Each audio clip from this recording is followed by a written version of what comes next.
There's a tradition of how to change and how to change your life and habits. And much of that tradition is unhelpful or misguided and sets people up to fail. People that put forward products and programs like that are making an ethical mistake. That is morally wrong, people. I mean, I'm not talking to the listeners here, but people that are shipping products like that are making these wild claims and things that actually don't work and setting people up to fail, you are damaging those people. And you can do more than one habit at once. This thing about one habit at a time, that's baloney, okay? And so it's not about the huge successes. It's not the size of the success. It's the frequency of successes.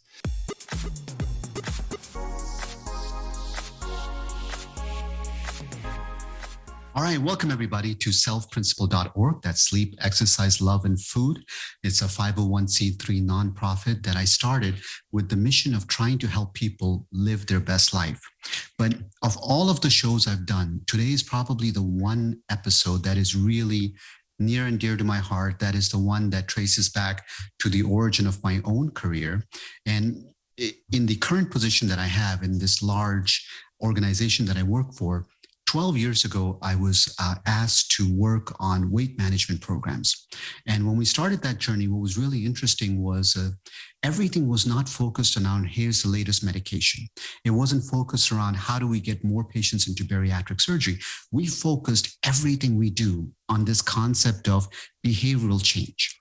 And in that concept of behavioral change, we kept talking about habits and how willpower was fleeting. It was a muscle and it would fade. But if you build these habits, and even in my own journey, so much of where I've been successful has been built on this concept of tiny habits. And so who better than to talk about tiny habits than somebody that I've spent a decade studying is today, we are so delighted and honored to have Dr. BJ Fogg. BJ, welcome to our show.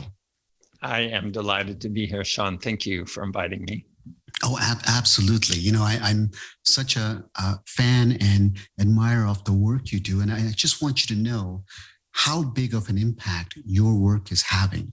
Now, I just had clinic this morning as well. And, one of the things we were talking about with the patients that I was seeing was, everybody comes in and the first thing they do, at least in the practice that I have, which is around kidney disease and it's around weight management, two completely separate things. But in my mind, they're part of the spectrum. You start with obesity, diabetes, hypertension, the three biggest causes of leading to kidney disease, dialysis mortality. 1 out of 5 die every year. 50% in 5 years are dying of kidney disease from diseases that are potentially reversible. And your work is so instrumental in helping people to understand. So starting with the very basics, let's start off with just this concept of why do you think people have such a hard time making changes? Why do they keep struggling and failing even after we're cutting off their arms, their legs, they're losing their eyesight? Yeah. So, my experience is one, running a research lab at Stanford University for over 20 years, but then on the other hand, coaching over 60,000 people personally in habits. And that took over 10 years, starting in about 2011. And so my view of this is informed by both things, research and by just hands-on practice with thousands of people.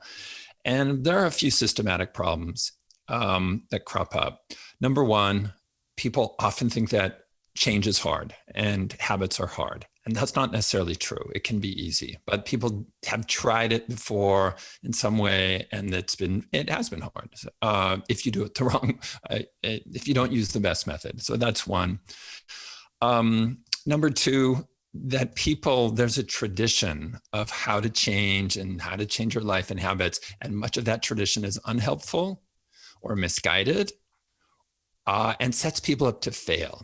And that's what my work in Tiny Habits is all about. It's like, hey, if you failed in the past, it wasn't your fault. You just didn't have the best way to change. And so even people that could get past the procrastination and get started, not be overwhelmed by the idea of change. Well, so many products and programs are designed in a way that's not optimal. And they're designed in a way that you have to tap into willpower or find motivation magically somehow. In other words, it sets people up to fail. It's not that realistic. And then I'll just add one more, and there's many more. Probably the third of 10 we could go through is people want to see a change immediately. It's like, hey, I've eaten on my game plan for 2 days. How come I'm not seeing the results? Okay. And that's, we're all kind of that way in many, many things.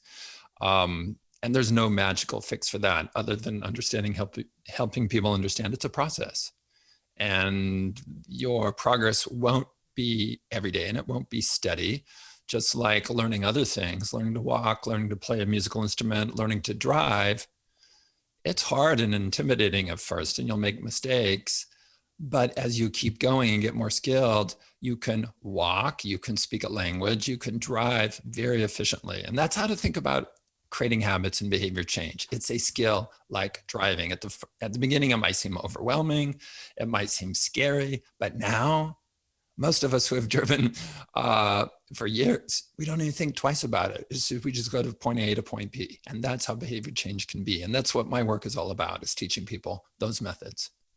So let me ask you, going the complete opposite of your work, every week I see a new quick fix. So there's a 7-day diet, there's a 24-hour diet. And the problem with all of those diets is when we look at the rates of obesity epidemic, diabetes, hypertension, heart disease, they're skyrocketing.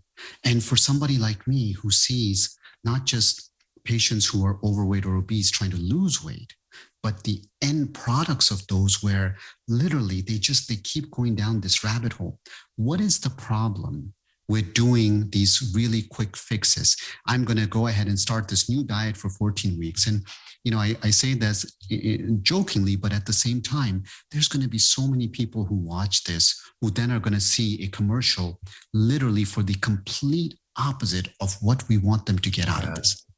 Yeah, I'm going to answer a different facet of that question, Sean, and we can come back to what I think you intended.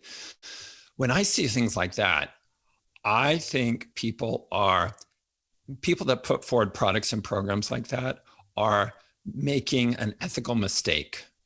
That is morally wrong, people. I mean, I'm not talking to the listeners here, but people that are shipping products like that are making these wild claims and things that actually don't work and setting people up to fail, you are damaging those people. This is not a neutral event. And I started saying this in Stanford at about 2010, because I started getting really cranky about people that had held promotion programs out there that were not well designed. And my point was, this is not a neutral thing. If somebody goes to your program and they fail on it, that's not a positive event and it's not neutral. You have damaged that person. And there's an ethical, moral issue there. So my question is more for how do we signal, or how do we get people to stop putting stuff into the world that damages other people?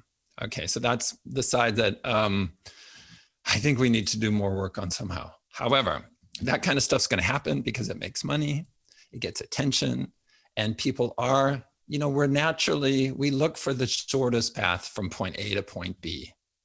And if somebody says, here's how you get to point B and it's a shortcut, a lot of people are going to be tempted to take it. But in reality, there are efficient ways to do things, but there's no, as you know, there's no overnight shortcut. There's no 7-day shortcut. It is a matter of creating habits, and that can be easy and that can be fun and that can be efficient. And you can feel great all along the way, but you're not going to get to your objective in 7 days. And that's exactly what I think people, they need to hear, they need to realize. When you watch like an Olympic athlete and, let's pick a sport that lasts 30 seconds. So people watch that 30 seconds and they're like, tomorrow I'm going to be an Olympic athlete. But you don't realize that there were thousands upon thousands and thousands of hours where there were no lights, no cameras, no glamour, and the person was putting in the work. He or she woke up, did everything. They made everything as part of their thing. And so this is the part that's hard to convince. But every single time I lose a patient, every single time somebody is on dialysis and they pass away, it's a part of me that says, what could I have done differently to take care of them? Well, let me share an analogy. that I find helpful in my work, and I've written about this a little bit in the book Tiny Habits. The good news is you don't have to be Olympic athlete to achieve what you want here. Everybody, those are truly exceptional people. One way to think about it is a baby learning to walk. So when it comes to how you eat, your nutrition game plan, many people are not like adults in that domain. In fact, most people are not. And so picture yourself as a toddler. You're just learning how to take these steps, okay? Because, within our culture, most of us were given all these other ways to eat, and they weren't very helpful. And so consider yourself in that domain as a toddler, and you're taking these tiny steps. You're stumbling. That's totally normal.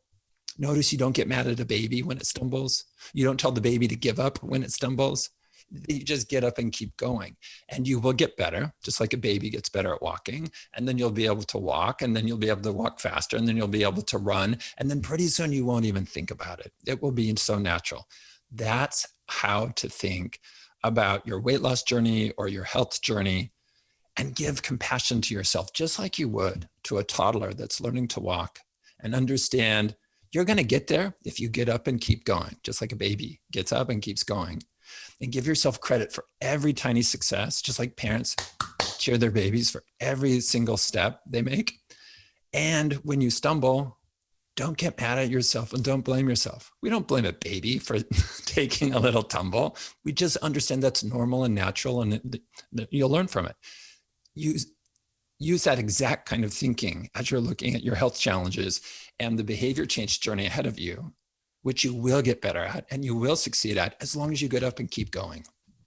That's fantastic. And I know you have a really interesting sort of formula around this. So let's dive into forming habits. Yeah. How do you help people who are starting out to say, okay, I failed 50 billion times and I'm ready now to do something different. So I'm here, I'm ready to start doing this consistently for a change. Where do I start and what do I do?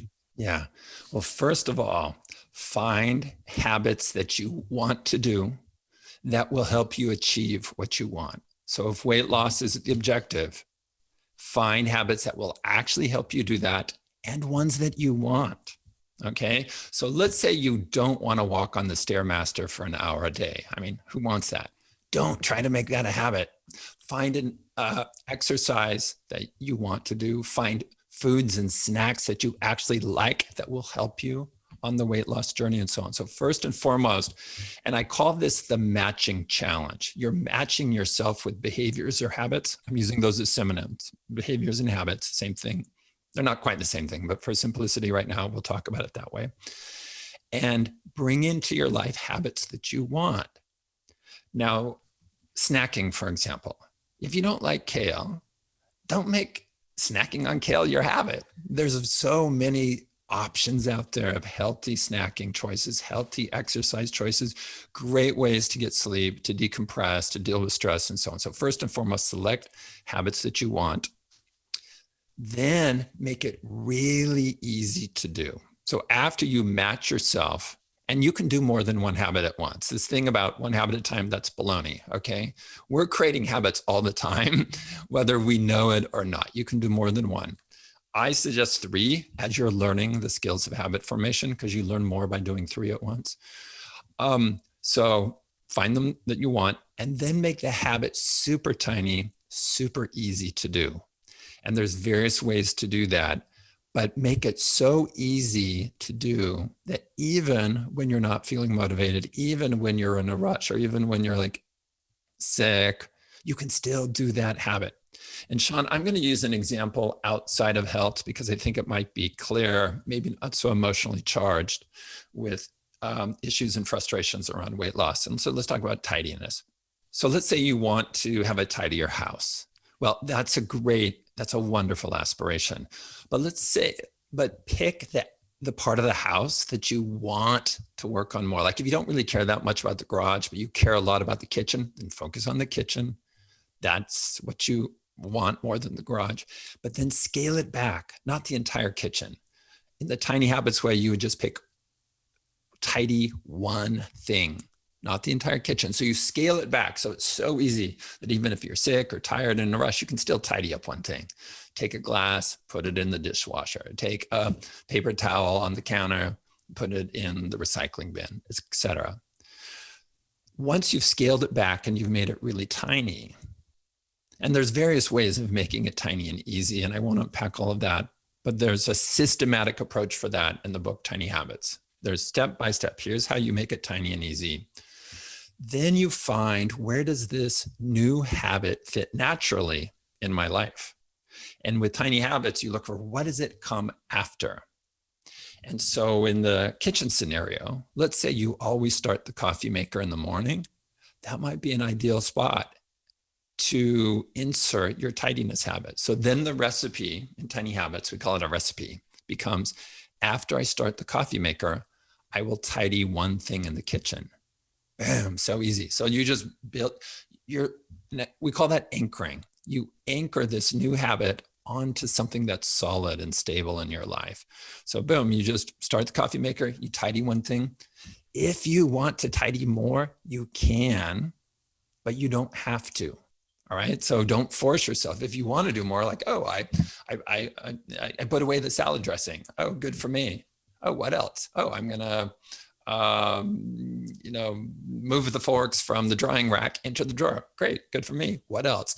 And so often what happens, Sean, is people won't stop with one. They'll continue to do other things, but don't raise the bar on yourself. So in the Tiny Habits method, you set the bar really low, tidy one thing. And if you want to do more, you can, even on day one, but you don't raise the bar.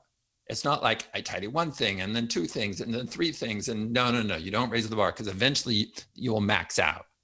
The bar is always low. You always allow yourself to succeed every day on that habit. And when you want to do more, do more. That's awesome. And when you don't, do the one thing, chalk it up as good and move on. And that's the last piece, is you help yourself feel successful. So as you take the salad dressing and put it back in the fridge, cause yourself to feel a positive emotion. And that emotion I've named shine. It's a feeling of success. And there's different ways of doing that. You can just put it back in the fridge and say, good for me. You could put it back in the fridge, and some people do a fist pump and go, woohoo, like an Olympic athlete might. Some people just simply think of their purpose as they do it. By doing this, I'm creating a calmer, more harmonious household, and that really matters to me. So you actively think about what you're achieving through this tiny act. And so those are the three things.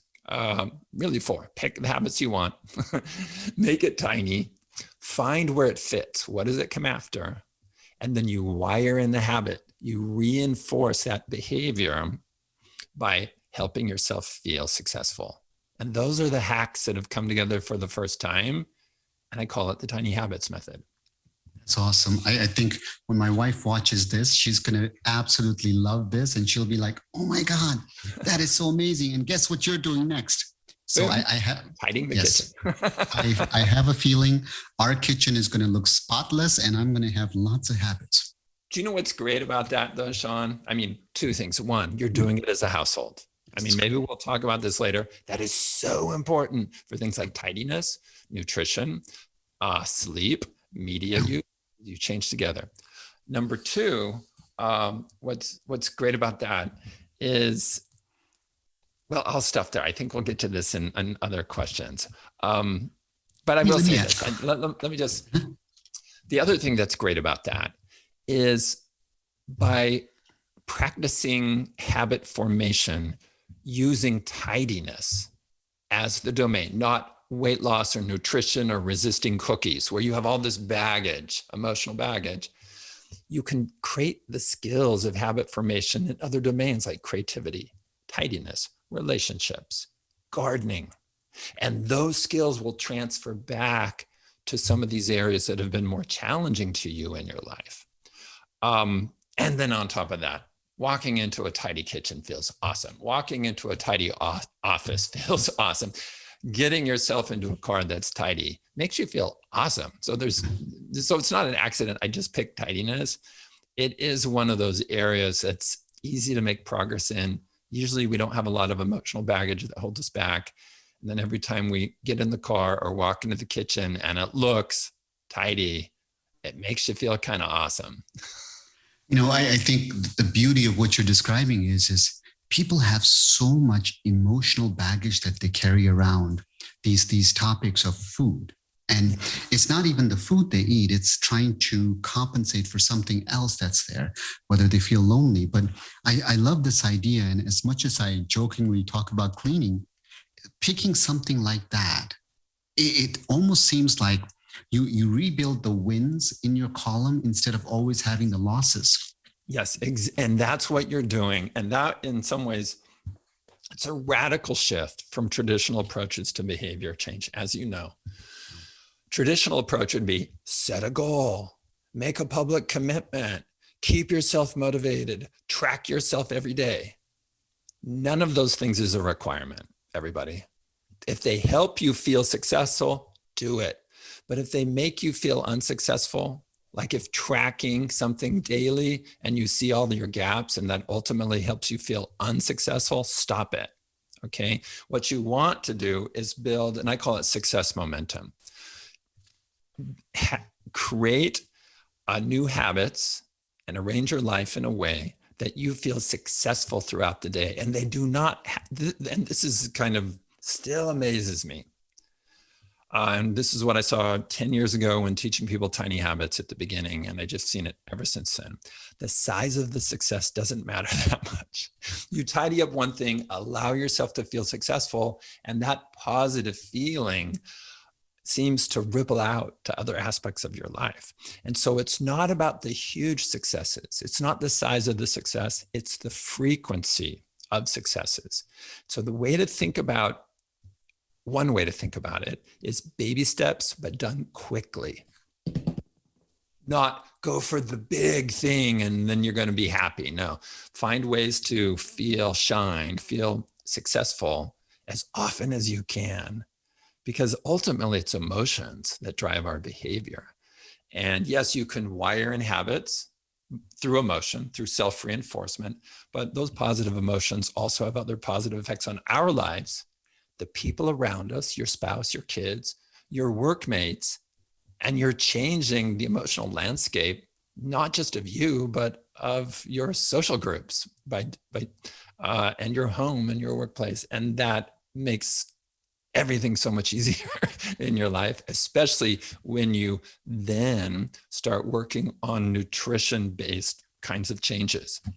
Then you'll be in a much more positive framing and people will be more positive around you and so on. I'll stop there. What I love about what you're saying is it's so practical. And from everything that I've ever learned about how human beings sort of behave and act, it is so important to have those W's. There's every movie that I've ever watched, whether it's the Rocky movies or whatever, it's going after this like mountain, right? And, clearly I get it that they can't put tiny habits in a Rocky movie. Yet at the same time, for Rocky to be successful, it really is a series of very, very tiny habits and creating that discipline that then when the time is right and you go for that bigger one, it allows you to have that big W. Yeah, exactly. And one of the issues I faced really early on, Sean, and I don't know how you help members in this way, is people would write. So the free 5-day program that I launched in Tiny Habits in 2011, which is still going today and it's still free and anyone can sign up. And it's called Tiny Habits, free 5-day program. People would email me and say, BJ, I need big changes in my life, so Tiny Habits won't work for me. And that made me really sad. It made me sad because I don't have a perfect way to help people. And this is in part of what I'm going to ask you. A perfect way to help people understand the way you achieve these big outcomes is by taking these tiny steps, by creating habits in this very reliable, simple, playful, uplifting way. And that's how you achieve the big things that you want. And so in the emails back to people, Sean, I would try to explain that. And then I would say, think of all the times you took big leaps. Think of all the times that you had this awesome goal and how often did that work for you? Well, okay, Do you think it's going to work in the future? I mean, it hasn't worked for you before. So now try a different way. And that in part is what the book Tiny Habits is all about. It's, hey, people, the guidance that you've received on changing your behavior has been limited or wrong or not very helpful. And set that aside. And there's a whole new way to think about behavior change that doesn't require willpower. It doesn't require that you struggle. And it absolutely does not cause you to feel shame. It's the opposite. You feel happy, you feel uplifted, you see your progress. And when you stumble like that baby, no big deal. You just get up and it's no big deal. You don't beat yourself up. And when you take that tiny step, you let yourself feel successful. You don't withhold that. Now that in and of itself, Sean, is a skill. There are people that resist feeling successful and they've been trained or the culture has cause them to think, oh no, I can't let myself feel success. And that's a skill you can learn to feel successful for tidying one thing, for flossing one tooth, for pouring a glass of water. Celebrate and say, good for me, I poured a glass of water. This will help me do X, and so on. So it's really fun to be sharing this breakthrough way to change your behavior, but it's frustrating when people cling to the old stuff and they think the old stuff still works and they still need to bring it in. It's like, no, let go of the old stuff that didn't work for you. And yes, you can reach big outcomes through tiny habits, and don't just sit on the sidelines and resist and think the word tiny means only tiny changes. Tiny habits lead to transformative outcomes. They truly do. Let me ask you, when somebody goes down this journey, what are some of the pitfalls that they need to be aware of? And I know you've touched on a number of them, but just so that people really let this sink in, what would you say? Well, some will rehash what we've talked about because you asked questions that went right to the core. Boom, help yourself do what you already want to do. Pick the habits and the outcomes that you want and focus on those. The shoulds, set aside the shoulds for now. There are some shoulds that you won't, that will be shoulds like right now, but in the future they won't. Let's say you don't feel like walking around your neighborhood for 30 minutes, though you feel like you should. Well, with time, as you progress on your journey in optimizing your life, I predict there'll be a moment and you're like, oh my gosh, I actually do want to walk now. Oh my, who knew that I would actually want to walk, or who knew I'd want to eat this kind of food, or who knew I'd want to have this for a snack? So set the shoulds aside for now, focus on the things that you want to do.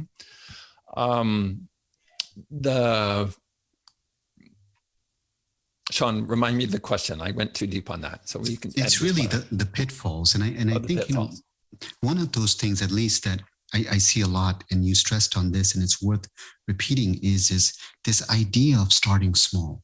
And I think it can't be emphasized enough, because everywhere you look, it's go big or go home. How many times have we told everyone, go big or go home? In fact, growing up, that was sort of the motto in all of the martial arts training and everything else that I ever did was, you pushed yourself to the breaking point, and if you could still stand, then you could do more. And we never stopped to ever say, wow, I did that. Let me stop and thank myself. I love this concept in Tiny Habits about, you talk about, drinking a glass of water. It's a big deal. You poured yourself a glass of water. It's a big deal. People who are watching this, they may not realize how powerful this stuff is on our inner monologue that goes on literally 24/7. And it is so, what you say is so important. Let me give a really simple example. I'll give one from my own life and my own journey figuring out my nutrition game plan, which, even though I'm a behavior change expert, didn't happen overnight, because I had to figure out which foods worked best for me. I didn't realize that at the beginning. And I was believing the non-fat yogurt thing and all these things that people told you were, and I was trying to do my best and it wasn't working. So first and foremost, that's why I say the first thing is pick behaviors that actually will be effective for what you're choosing. So I'm a huge fan of vegetables as snacks. And so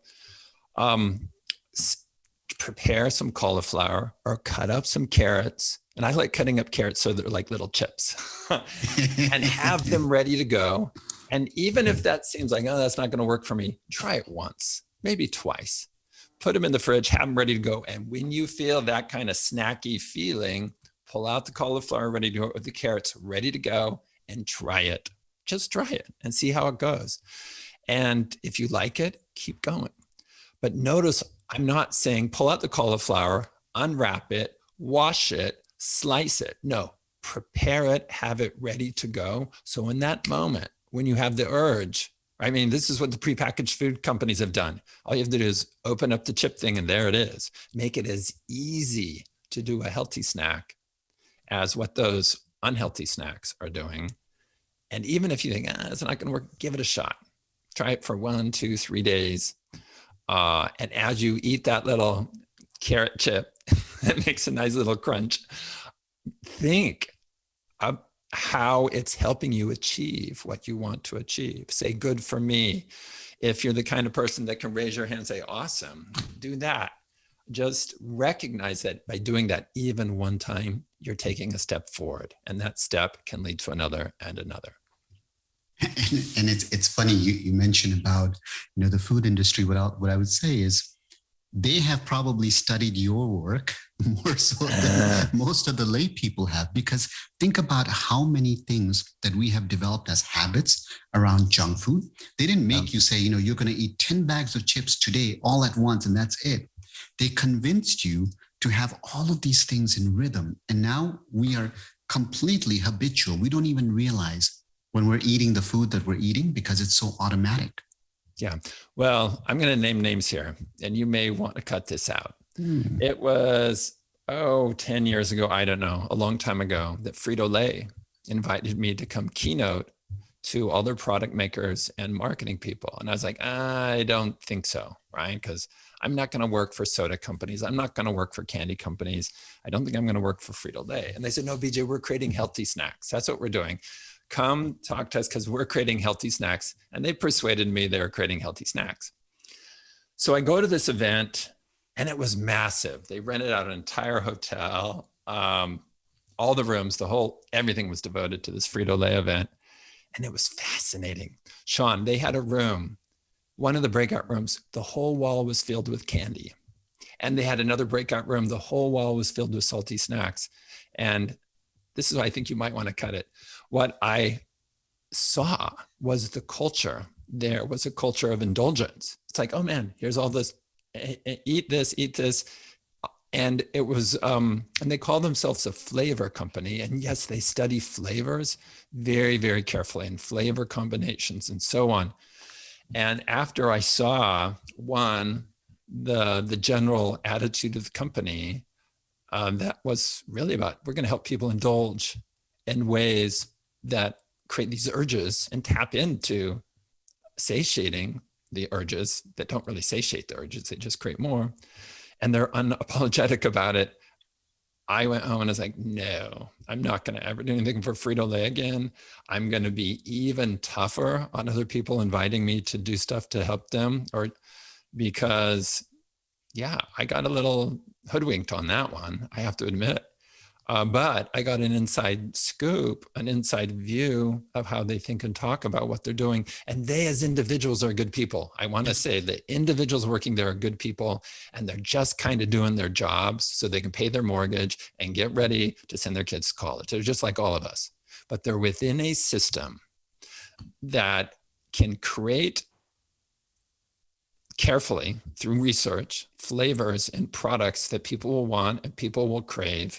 And then they're in a position to distribute them and market them like crazy in a way that we, on the healthy side of things, we don't have a similar machine. And this is just one company of many, many companies cranking out these unhealthy foods that, yes, are delicious and really taste good in the moment, but are not serving us. It's interesting. I had Michael Moss on the show, and he wrote Salt, Sugar, and Fat. And his research on all of these companies, he goes very deep in the interview and talks about how when he was actually going and investigating all of these companies, it was just fascinating. I mean, they have figured out to a T what this concept that he calls bliss point is this maximal pleasure. And once you get it, you get hooked.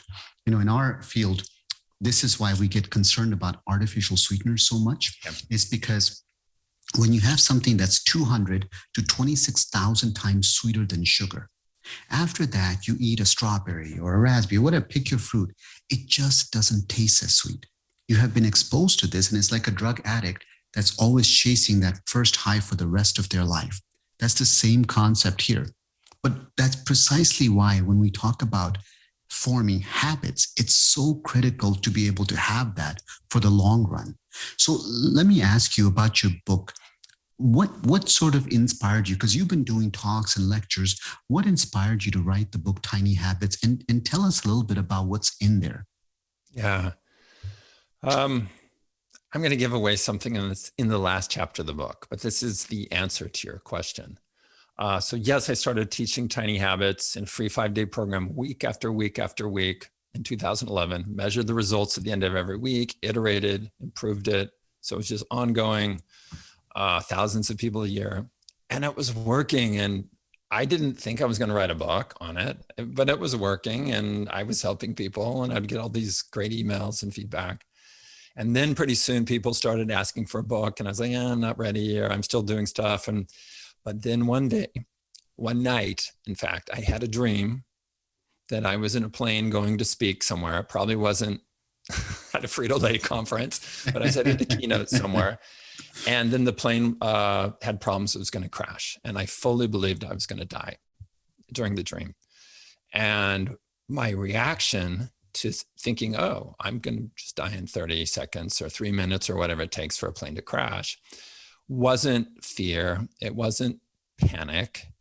It was regret. It was deep, deep regret, almost a shame that I hadn't shared my work and my insights effectively enough. I hadn't shared Tiny Habits. I hadn't shared other breakthroughs in behavior design effectively enough. Yes, I was teaching at Stanford. Yes, there was a 5-day program in Tiny Habits. Yes, there's a thing I call Behavior Design Boot Camp that helps professionals, and people from Kaiser Permanente have come and trained with me. But it wasn't in a way that anybody in the world could benefit from what I felt had been given to me as a researcher, the opportunities and the insights. And then I woke up from the dream, and I was like, that is so weird. My reaction to dying was regret that I hadn't shared my work. And then in the morning, I told my partner, I said, I had this weird dream, and this was my reaction. And Sean, that was so clarifying for me. I mean, I thought I had all these projects and that were really important, and I had to do this and this and this and this, and I didn't have time to stop and write the book. But the dream woke me up to the reality of that's what really mattered. And so then I reprioritized things, and I got busy on the book. And that's why there's a book, Tiny Habits, today, because the dream made it really, really clear what either my priorities are, or somebody was telling me what I was supposed to be doing with this stuff, not just locking it away in my files and in my private classrooms. Well, I can tell you, for somebody who's read the book and followed your work, it is truly tremendous, and it is absolutely worth reading. So at this portion of the show, as we bring things sort of to a wrap, I always ask every guest is, if you had to walk away and leave 2 or 3 key points with our guests to just kind of, for people watching this show who are struggling, to say, these are the most important things you can take away, what would you say? And I understand, some of it is we've already covered it, but to me, being a doctor is like being a teacher. Yeah. And we always repeat what we say simply because it takes like 2-3 times to make sure our message gets out there. Yeah, I'm going to give 3 things. 1, everybody write down this sentence. I change best by feeling good, not by feeling bad. Write it down. Put it on your bathroom mirror. Put it on your fridge. Put it in your little wallet card. I change best by feeling good, not by feeling bad. And if you're trying to help other people change, a spouse, a child, a parent, people change best. In fact, let's say my partner's name is Dennis. Let's say Denny, he's come a super long ways. Like, he was on the rowing machine today and he cranked it out. 5 years ago, I would have never imagined that. He's in his 70s and he's cranking it out on the rowing machine and loving it. So this is like 5 years ago, he would have never done this. But so let's say I'm trying to help Denny 5 years ago. I'd write down, Denny changes best by feeling good, not by feeling bad. So it's that concept, understanding that you change best by feeling good. And that the bad feelings, the shame, the guilt, the feeling lesser than is not very helpful. The feelings of success will help you. So that's one. Then the other two are the maxims, which will be related. One is help yourself do what you already want to do. Focus on your wants. Focus on what you want to do, not the shoulds, because the shoulds almost never become reliable habits. I'll say that again. It's help yourself do what you already want to do.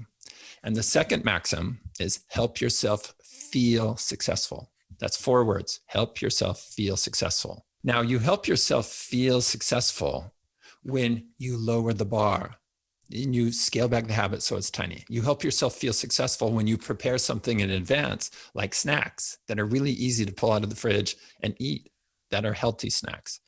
You help yourself feel successful when you see that you're learning to do something, like a baby is learning to walk, and you're just seeing your journey. You don't expect yourself to be an Olympic athlete. You're a toddler that's learning to walk, and you are being excited and celebrated by every tiny step you take forward. And you help yourself feel successful while you're rejecting the old mentality of go big or go home, just setting that aside and saying, nope. Yes, you see it in movies. Yes, you see it on TV. Yes, you see it in magazines, but those are anomalies. That's why they're in the magazines and on TV, because it's so rare that massive big changes actually stick over the long term. We can do it temporarily, but the way that's super reliable is scale it back, make it tiny, find where it fits, and self-reinforce by feeling shine. I love it. I love it. Let me ask you, how do people find you? I know you have a website, your book. Talk a little bit about that and your program. Yeah, I have way too many websites, but there are two that matter. bjfogg.com for the general view of my work and links to my Stanford work and Stanford research. tinyhabits.com for all things tiny habits related. And the free 5-day program. And there's no hidden motive here. There's no upsell. There's no gotcha. And I have trained Tiny Habits coaches, and you will get a real human coach that I've helped train who is kind and supportive. And you go to tinyhabits.com/join, and you get to work with a real human over email for 5 days with curriculum that I've helped design and so on. That's the best way to get started. And yes, the book is a great thing to get and read and apply. But the book's like $14, and some people that may be a lot. So start with the free stuff. I put out tons of free stuff, including the 5-day program of Tiny Habits. I tell you, you're doing amazing work for every single person out there. We're so delighted to have you on the show. Once again, I have to tell you, if you'd asked me more than a decade ago that we would be having this interview, not in my wildest dreams. So I'm truly honored to have you as a guest. And really, I can't wait to see all of the amazing work you're still going to get done. And now I'm going to be going off and starting my tiny habit to make my wife really happy. And we'll be working with the kitchen. How awesome. Good for you. Sean, thank you for inviting me. And on the kitchen tidiness, report back to me. Let me know. I'm going to predict, like other things, I've seen this over and over, it will have ripple effects and positive ripple effects. And you'll go, oh my gosh, just the fact that I wiped the kitchen counter, put away the salad dressing led to this and this and this, and this much bigger thing that you would have never anticipated in a positive way. Thank you so much for having me. Likewise, the pleasure is all mine.